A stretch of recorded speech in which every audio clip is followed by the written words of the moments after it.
Bonjour à tous. Alors aujourd'hui, j'aimerais vous parler d'un sujet assez important pour moi. Une chose qui m'est arrivée maintenant il y a 2 ans, donc je pense que vous avez vu le titre.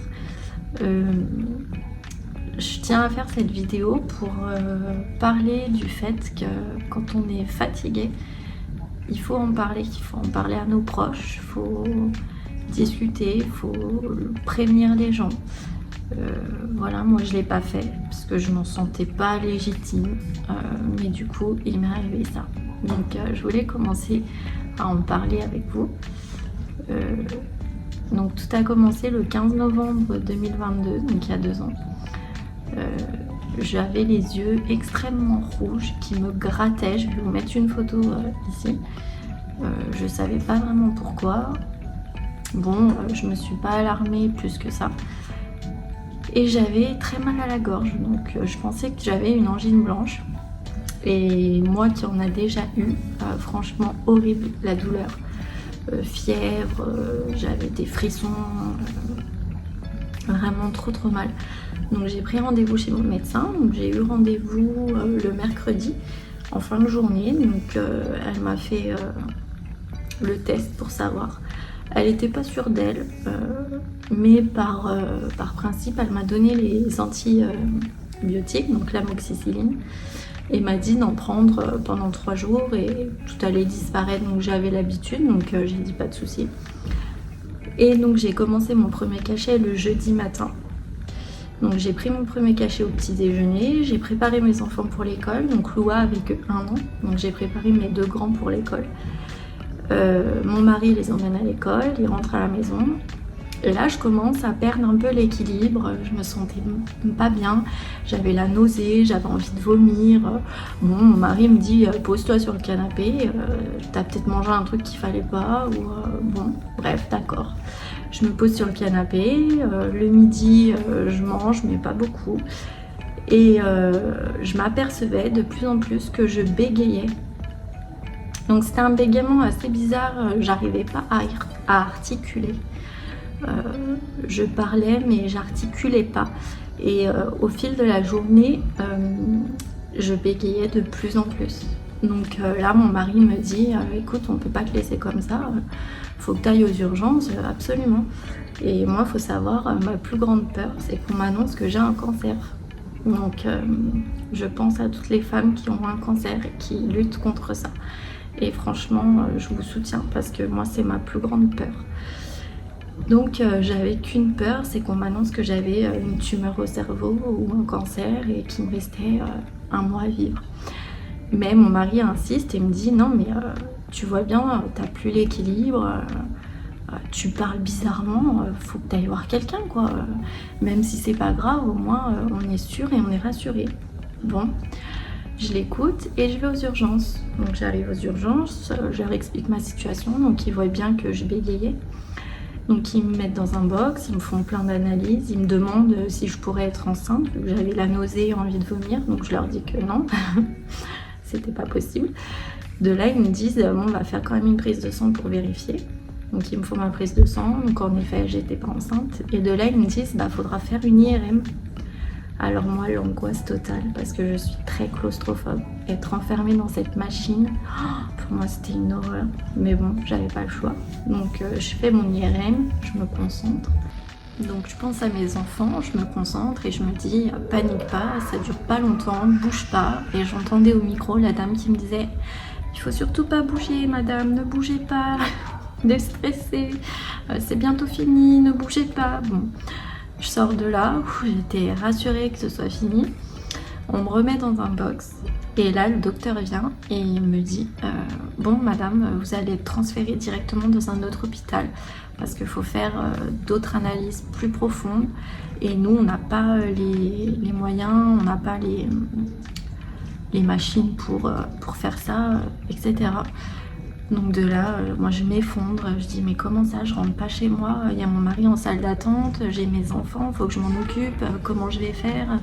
Et de là il me dit non, vous rentrez pas chez vous, vous partez immédiatement, on prévient votre mari, vous partez sans affaires parce qu'on peut pas attendre, il faut vous envoyer tout de suite en urgence.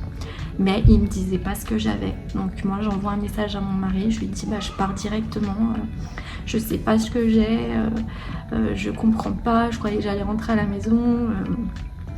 En panique totale, j'avais ma maman en même temps, je lui disais maman je suis sûre qu'ils vont m'annoncer que j'ai une tumeur, c'est sûr, pourquoi je file en urgence dans un autre hôpital à 30 minutes de chez moi, je comprends pas, bref me voilà dans l'ambulance.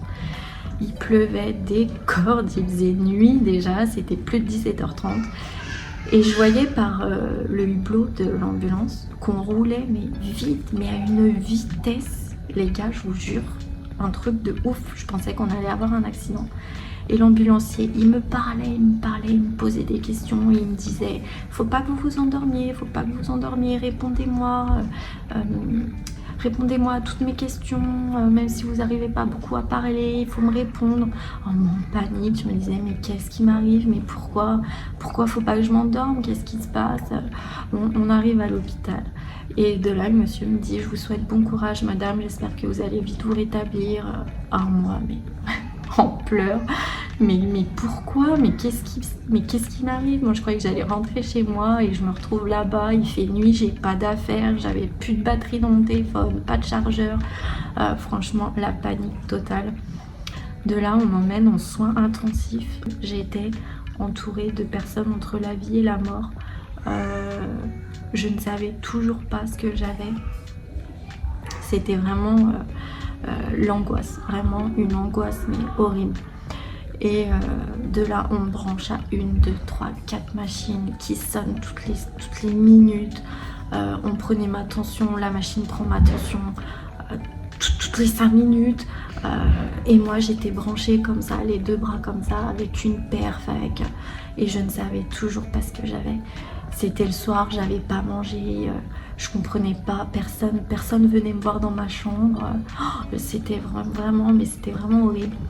Et vers 23h30, le médecin arrive et elle se pose et elle me dit bon madame, on a vos résultats, vous avez fait un AVC. Et moi, le soulagement parce que j'avais pas de cancer, on m'annonçait pas que j'avais une tumeur, on m'annonçait pas que j'avais un cancer, et c'était le soulagement alors que je ne savais même pas les séquelles que j'allais avoir. J'étais dans le flou total.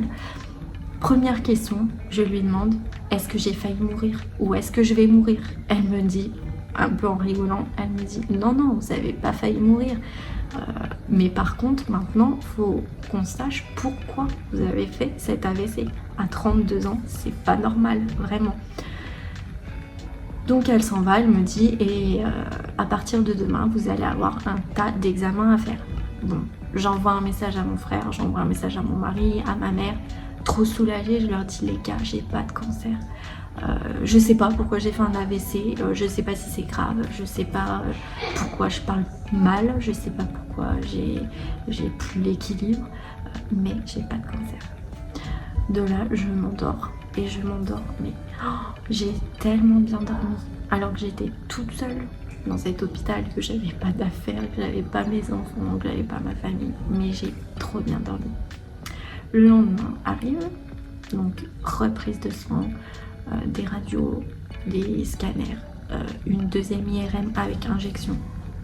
On m'a même prélevé de la moelle osseuse. Horrible les gars. On m'a dit que c'était comme la péridurale. Moi pour mes 2 premières grossesses, j'ai pas eu la péridurale.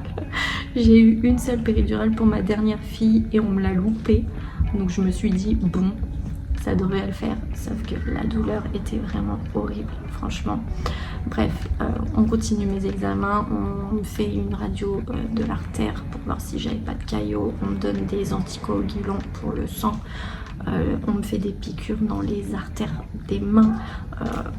Je pense qu'on m'a tout fait, franchement, j'en pouvais plus et tous les résultats étaient positifs. Je n'avais rien, je n'avais pas de problème, je n'avais pas d'anomalie. Mon deuxième scanner s'est avéré positif, mon AVC avait quasiment disparu, chose que normalement l'AVC reste longtemps dans le cerveau à l'image. Donc les médecins m'ont dit vous êtes une personne qu'on ne comprend pas, on ne comprend pas pourquoi vous avez fait cet AVC, mais on veut savoir. Et moi, au bout de 5 jours d'hôpital, franchement, j'en avais marre. Je ne marchais toujours pas, je ne pouvais pas me déplacer sur mes jambes, je me déplaçais en fauteuil roulant. Quand je me mettais debout, en fait, mon corps n'avait plus l'équilibre, il balançait comme ça. Donc c'était quand même très impressionnant. Et ma parole, pareil, les infirmières ne comprenaient rien de ce que je racontais. Je bégayais encore plus, j'articulais quasiment pas. Donc voilà, c'était compliqué quand même, mais je me suis dit, mes analyses sont bonnes, tu n'as pas de maladie, tu n'as rien à part ça. Et ça va partir, c'est sûr et certain. Donc le médecin me dit, il resterait encore une radio à faire. Et moi, ma décision était prise, je voulais rentrer chez moi. J'en avais ras-le-bol d'être un peu leur cobaye. Parce que personne ne trouvait rien, ils appelaient des médecins à Paris, ils appelaient des médecins à Dijon, personne ne comprenait pourquoi vis-à-vis des résultats de mes analyses où tout allait bien. Donc en fait, eux, c'est pas que ça les énervait, mais ils voulaient absolument savoir le pourquoi du comment. Et moi, j'en avais ras-le-bol, j'avais mal dans tout mon corps à cause de toutes les piqûres qu'on me faisait, à cause de tous les prélèvements qu'on me faisait. Mes enfants me manquaient, mon mari me manquait, j'avais qu'une envie, c'était de rentrer chez moi. Donc de là, j'explique ça au médecin. Le médecin, bien sûr, me dit qu'il n'est pas vraiment d'accord, que lui préfère que je reste encore une semaine. Et moi, je suis têtue, les gars, et quand c'est décidé, et personne ne peut me faire changer d'avis. Bien sûr, si mes analyses auraient été mauvaises, ou si on m'avait annoncé que j'avais un problème dans le sang, ou mon IRM au cerveau n'était pas bonne, bien sûr que je serais restée. Je suis pas folle et inconsciente. Mais là, quand les médecins te disent tout va bien, madame, mais on ne sait pas pourquoi vous avez fait cet AVC. Moi, je leur ai dit stop, je reviendrai s'il faut plus tard, mais là, il faut que je rentre chez moi. Ils me trouvaient bizarre, mais je savais au plus profond de moi que si je rentrais chez moi avec ma famille, j'allais retrouver la parole et j'allais remarcher. Je le savais au fond de moi, je sais pas pourquoi. L'instinct maternel peut-être, je sais pas, mais je savais que si j'étais auprès d'eux, tout allait s'arranger. Donc le médecin me fait signer la décharge quand même et me prescrit donc des séances de kiné et des séances d'orthophonie. Fallait tout que je réapprenne. À 32 ans, quand vous savez plus marcher ni parler, franchement c'est dur, c'est vraiment dur. Mais j'étais prête à le faire et moi, tant que j'étais chez moi, après faire du kiné ou faire des cours d'orthophonie, il n'y avait pas de problème quoi. Donc mon mari vient me chercher, donc ça c'était déjà la semaine d'après, donc c'était le mardi d'après. Il vient me chercher et le soulagement de rentrer chez moi. Donc bien sûr je marchais pas, donc il fallait qu'il me porte, qu'il me tienne quoi. Puis moi j'essayais de faire marcher mes jambes, mais c'était vraiment la galère. La veille j'avais essayé avec un déambulateur et la dame m'avait dit vous allez avoir beaucoup de kiné, au moins 6 mois minimum, parce que là c'est vrai que vous avez tout perdu. Donc bon, j'étais prête à le faire, c'est pas grave, tant que j'étais avec mes enfants. Après mon mari allait m'emmener à mes séances de kiné, voilà. Mais au fond de moi, je savais que j'avais pas besoin de ces séances. Donc je rentre chez moi, je retrouve mes enfants, mon mari m'aide à faire ma douche, mes enfants m'aident à aller au lit. Donc ça aussi c'est compliqué de leur faire comprendre que maintenant ils ont besoin d'aider maman pour marcher, qu'ils ont besoin de faire un effort vis-à-vis de ma parole, parce que c'était dur, ils comprenaient rien de ce que je leur disais. Mais bon, ils étaient trop contents que je sois rentrée à la maison, donc on a passé la nuit tous ensemble et franchement c'était trop bien. Donc le jeudi, il fallait les emmener à l'école, il fallait se lever et les emmener à l'école. Je me suis dit, Clem, il faut que tu te lèves, il faut que tu prépares tes enfants pour aller à l'école, il faut que tu t'occupes de tes enfants, c'est ton rôle. tu peux pas rester au lit à te morfondre, à attendre tes séances de kiné. Non, il faut que tu te lèves, il faut que tu fasses un effort. Si tu tombes, tu te relèves et tu peux te tenir au mur, tu peux te tenir à une canne, tu peux... Voilà. Donc, je me lève. Et là, surprise, le balancement que j'avais, donc comme ça, je l'avais plus. Donc, je boitais encore, mais j'arrivais à tenir debout. Et ça, déjà, c'était une grande victoire. Donc j'arrive à m'occuper de mes enfants, mon mari emmène les grands à l'école et me dit je reviens tout de suite, tu fais pas trop d'efforts, tu restes sur le canapé. Moi, hors de question. J'avais le bois, hors de question de rester sur le canapé à rien faire de la journée. Donc je me suis mise à marcher, donc on vivait dans un petit appartement, donc ça va, ça aidait quand même.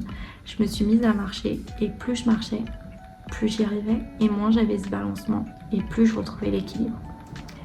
Et au fur et à mesure, je me rendais compte que mon bégaiement disparaissait. Je commençais à articuler, à parler un peu mieux. Mes enfants me comprenaient mieux, mon mari aussi. Et il me disait, ouais, je vois la différence. Je comprends ce que tu dis, je vois que tu fais l'effort. Bref, tous les symptômes commençaient à partir. Et le surlendemain, tout avait disparu. Je remarchais et je reparlais. À l'heure d'aujourd'hui, donc 2 ans après, il y a des fois où je vais parler trop vite et on ne va pas comprendre ce que je vais dire. Je ne vais pas articuler assez. Ou alors je vais parler mais sans réfléchir. Et je vais m'apercevoir après que j'ai dit n'importe quoi. Mais ça arrive quand même très souvent. Et au niveau de la marche, tout est revenu. J'ai aucun problème sur ça. Donc voilà, donc c'était pour partager mon expérience. Donc c'était surtout pour faire comprendre aux gens que c'est pas parce qu'on est maman au foyer qu'on fait pas 50 heures par semaine qu'on peut pas être épuisé moralement et physiquement. J'étais épuisée moralement et physiquement parce que quelques semaines avant je venais de perdre ma grand-mère qui m'a beaucoup, ça m'a beaucoup affectée, ça m'a beaucoup touchée. J'étais affectée physiquement parce que mon mari travaillait 7 jours sur 7. Il travaillait du lundi au vendredi à son boulot et il travaillait le week-end dans notre maison qu'il était en train de rénover. Donc c'est vrai que j'étais tous les jours toute seule avec mes enfants. Bon, vous me direz, il y en a d'autres, de femmes qui s'occupent de leurs enfants, qui sont séparées, etc.